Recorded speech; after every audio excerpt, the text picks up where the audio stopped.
ఇప్పుడు చెప్పండి. మ్యూట్లో ఉన్నట్టున్నారండి, మీరు మ్యూట్లో ఉన్నట్టున్నారు, అన్మ్యూట్ చేసుకోండి. మ్యూట్లో ఉన్నారు. Good morning sir. Good morning. నమస్తే. ఇప్పుడు ఓకే అండి, చెప్పండి.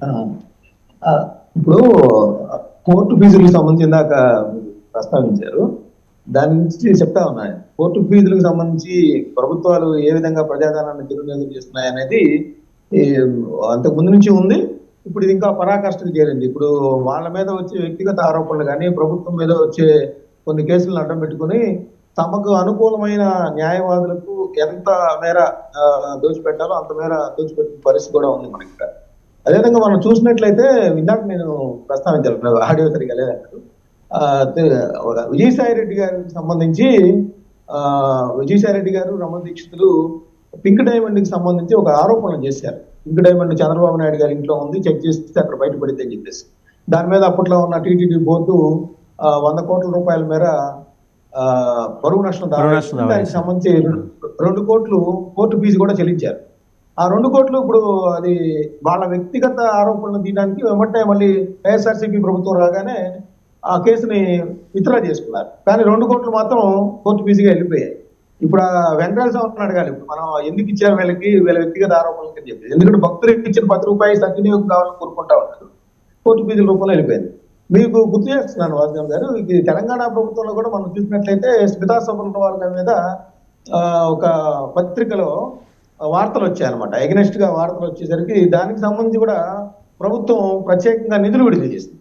సో ఆ విధంగా ఇక్కడ చూసినట్లయితే మీరు ఇప్పుడు పొన్నవోలు గారు కానీ కొంతమంది ఎవరైతే వైఎస్ఆర్సీపీ ప్రభుత్వంలో ఆరోపణలు వచ్చాయో ప్రభుత్వం మీద, ఆంధ్రప్రదేశ్ ప్రభుత్వం మీద వచ్చిన ఆరోపణలకు సమాధానాలు ఇస్తూ దానికి అంతు పొంతు ఏముండదు, అంటే ఇంత లిమిటేషన్ ఏముండదు. కాబట్టి దీనికి చట్టం కూడా తీసుకురావాల్సిన అవసరం ఉంది. ఎవరు వచ్చినప్పుడు వాళ్ళు వాదించుకుంటా వాళ్ళకి ఇష్టం వచ్చినట్లు కోట్లాది రూపాయలు ఇవ్వటం, పేజీలు ఇవ్వటం అనేది కొంత చర్చనీయాంశంగా మారింది. కాబట్టి ప్రజల సొమ్ము సంరక్షకులుగా ఉండాల్సిన వాళ్ళు ఈ విధంగా తమకు అనుకూలమైన వాళ్ళకి పెట్టే విధంగా ఆరోపణలు రావడం కూడా ప్రజాస్వామ్యానికి మంచిది కాదని చెప్తాను.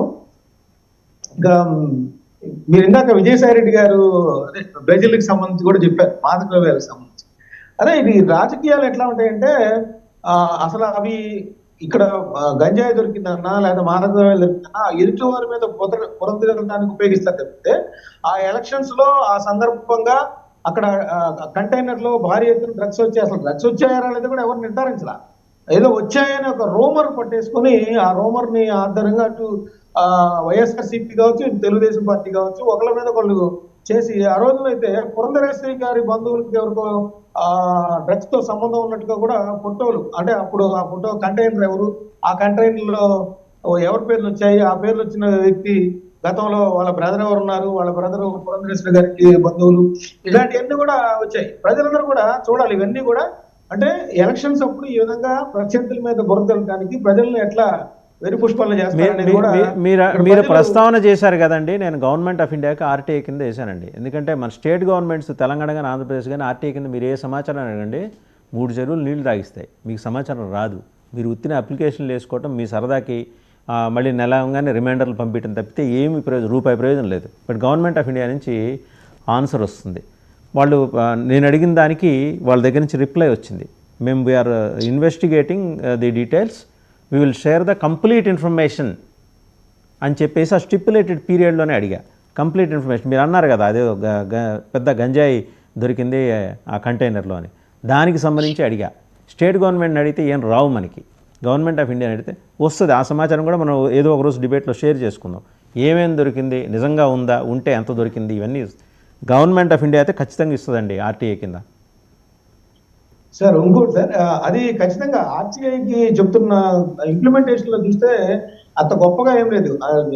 అటు కేంద్ర ప్రభుత్వం కానీ ఇక్కడ రాష్ట్ర ప్రభుత్వం కానీ ఆర్టీఐని కొన్ని కోట్ల రూపాయలు పెట్టి నిర్వహిస్తా ఉన్నారు, కమిషనర్లు పెడతా ఉన్నారు, లేదా యంత్రాంగం ఉన్న ప్రతి డిపార్ట్మెంట్ లో ప్రజలకు రెస్పాన్సిబుల్ గా సమాధానాలు ఇవ్వాలని చెప్తా ఉన్నా కూడా ఎక్కడా కూడా అంత పెద్దగా ఇంప్లిమెంట్ అవుతున్న పరిస్థితి కనపట్ల. ఇప్పుడు మన స్టేట్ ఆర్టీఐలో చూసుకుంటే వేల కేసులు పెండింగ్ లో ఉన్నాయి.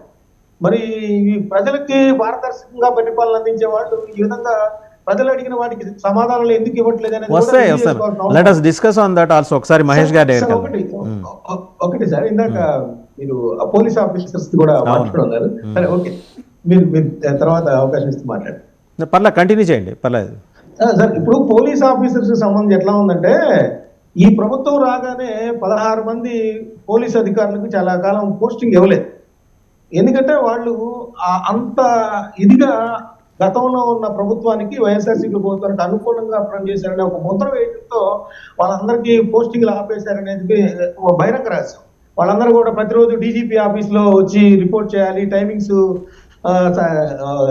మామూలు ఉద్యోగుల్లాగా వాళ్ళు కూడా ఐపీఎస్ అయినా కూడా ఉండాలని చెప్పారు. మీరు గతంలో మనం చూసినట్లయితే 2019 ఎన్నికలకు ముందు కూడా జగన్మోహన్ రెడ్డి గారు ఒక 33 మంది డిఎస్పీలు ఒకే సామాజిక వర్గం వాళ్ళకి ప్రమోషన్లు ఇస్తున్నారని చెప్పేసి ఎలక్షన్ కమిషన్ కూడా ఫిర్యాదు చేసిన పరిస్థితి. ఆ తర్వాత ఆయన ప్రభుత్వంలో రాగానే అదంతా చూస్తే సుచరిత గారు శాసనసభలో సమాధానం ఇచ్చారు, అదంతా ఏం లేదు అని చెప్పేసి. సో ఇవన్నీ ఏంటంటే ఒక ఐపీఎస్ ఐఏఎస్ అధికారులకు సంబంధించి ఆత్మస్థైర్యం దెబ్బతినే విధంగా ప్రభుత్వాలు పనిచేస్తున్నాయి. అటు అధికారులు కూడా అదే విధంగా తమకు అనుకూలమైన ప్రభుత్వం ఉన్నప్పుడు ఆ చట్టాలని వాళ్ళకి అనుకూలంగా లేదా లొసుగులు వాళ్ళకి అనుకూలంగా పరిస్థితి కూడా ఇక్కడ మనకు కనబడుతుంది. మహేష్ గారు, ఇందాక మీరు చెప్పాలనుకున్నారు ఇది ఎడ్యుకేషన్ సెక్టర్, విద్యా వ్యవస్థ. సార్ అదే సార్, యాక్చువల్లీ మన డిబేట్ జాయిన్ అయ్యే ముందు లోకేష్ గారు ఎక్కడో ఒక మీటింగ్ లో మాట్లాడుతూ చాలా మంది మీరు ఎందుకన్నా ఇది తీసుకున్నారు అని చాలా మంది అడిగారు. బట్ నాకు అప్పుడు అనిపించింది ఇదే తీసుకోవాలా, ఇది చాలా ఛాలెంజింగ్ గా ఉంది అని అన్నట్టు ఒక బైట్ నేనైతే విన్నాను మన దాంట్లోని. సార్ ఇందాక మన పాదిరెడ్డి వెంకటేశ్వర రెడ్డి గారు